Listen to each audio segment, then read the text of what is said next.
Farmers, great nation. It is very, very evident that farmers that are actually the VIPs in this nation.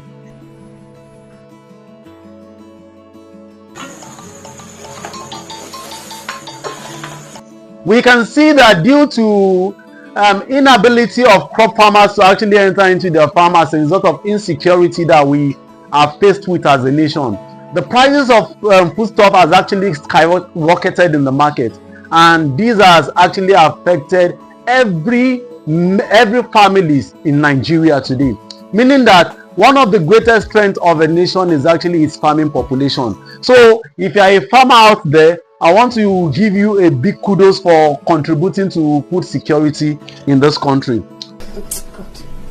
Today we are going to be considering a very important topic in poultry production, which is water sanitation.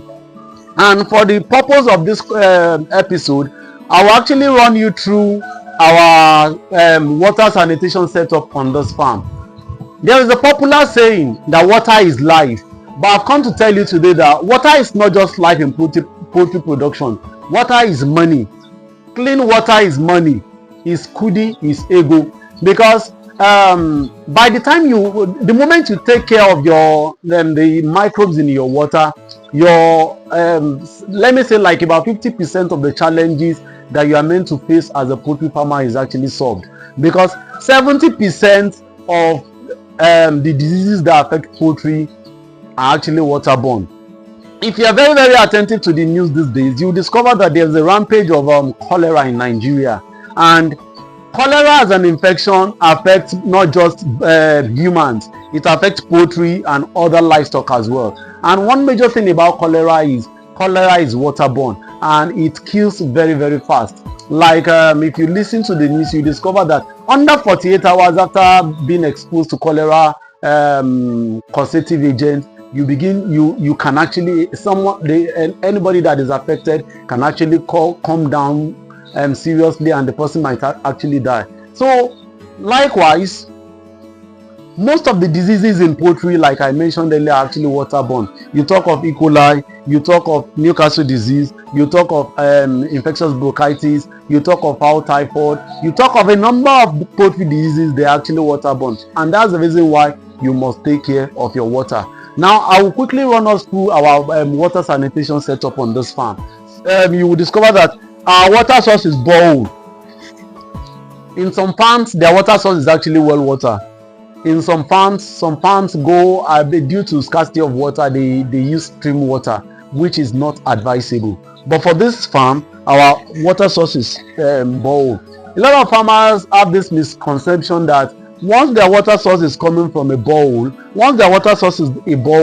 they believe that their water is 100% germ free.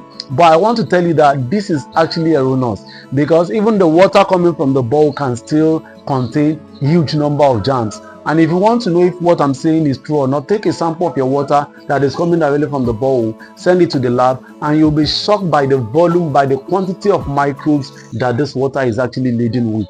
Yeah, the source of the water is borehole. As the water is coming from the borehole, it is being fed into this first filter.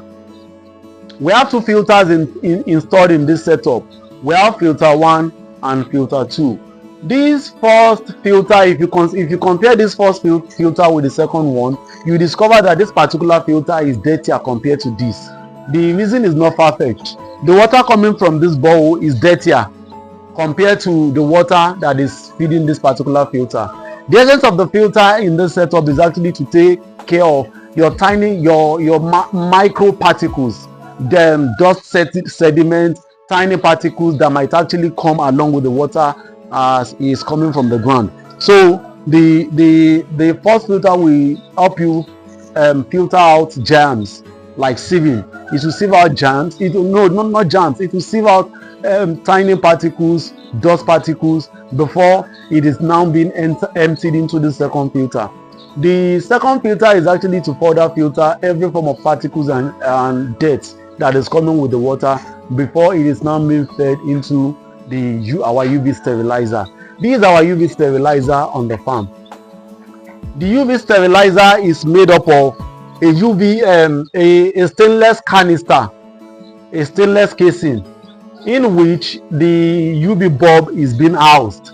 If I should go ahead and lose this part of this setup, you discover that we have a bulb that is being housed within this canister, and it is powered with electricity.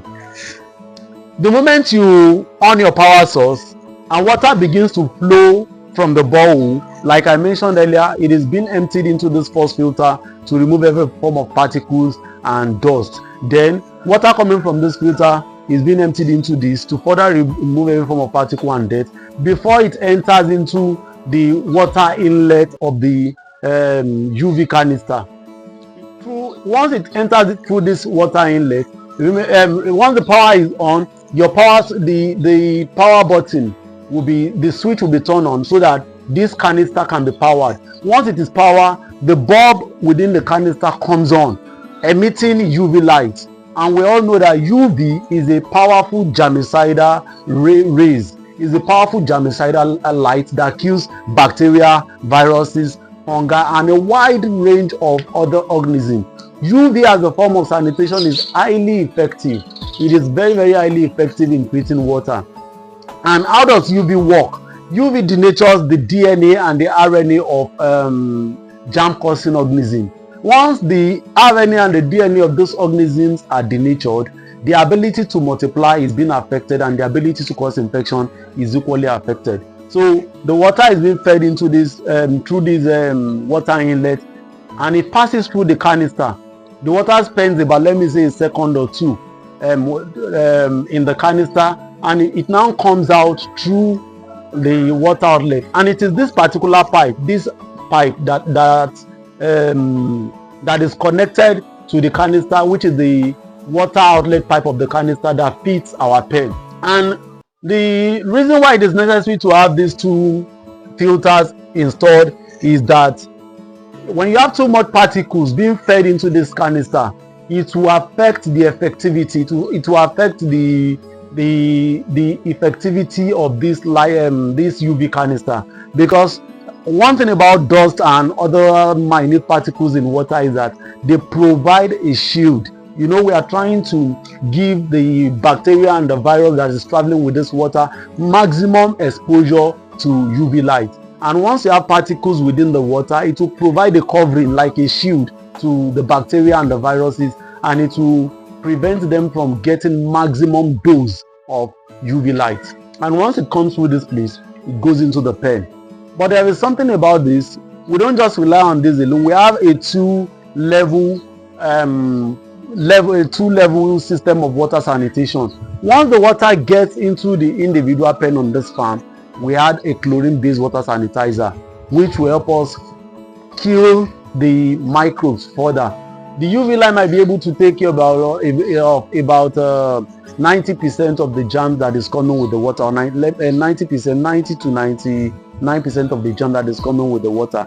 But even as the water is still traveling within this pipe, because over time there will be biofilm buildup within this pipe. So as the water is traveling from this pipe, from this particular outlet into the pen, there will be contamination along the way, because this is a long pipe that goes this way, and goes into the pen. There will be contamination along the way, and that's the reason why it is very, very important to add your chlorine-based sanitizer.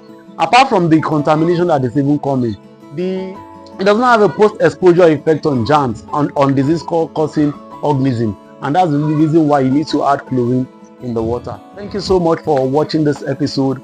We'd like you to follow us across our different social handles.